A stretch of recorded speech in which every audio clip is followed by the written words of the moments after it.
From the late 90s into the mid-2000s, Christmas albums were everywhere.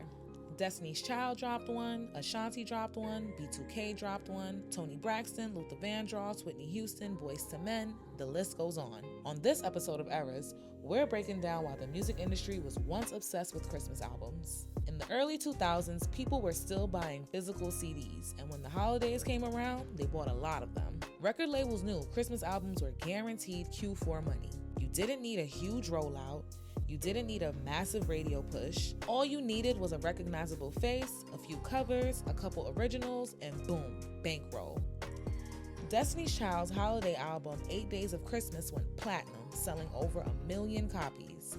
And today, the tradition continues in new forms. Sabrina Carpenter, for example, released A Nonsense Christmas, a Netflix holiday special inspired by her 2023 song of the same name, showing how seasonal music has evolved into seasonal content. The early 2000s was also the era of artists being packaged for broader audiences. For Ashanti, the timing was especially important. She was the face of Murder Inc., one of the label's biggest stars alongside Ja Rule, and earlier that same year, in January 2003, Murder Inc.'s offices were raided as a part of a federal investigation.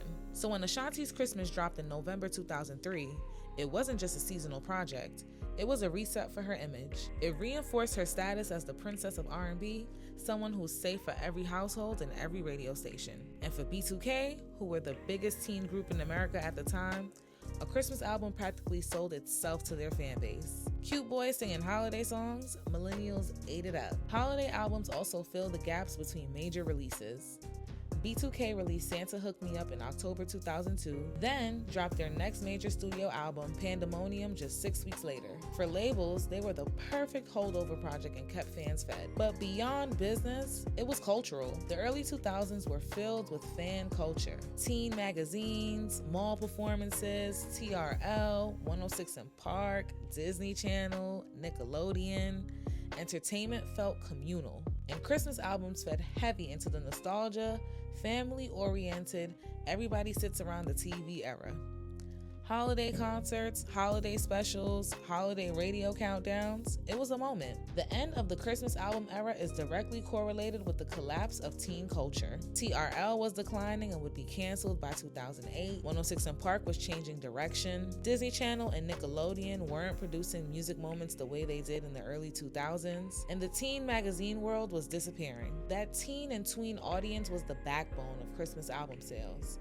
Once they moved on, the holiday category lost its core buyer. Stores stopped building those big seasonal displays because people weren't buying physical albums anymore. And Christmas albums don't exactly translate well to MP3 downloads.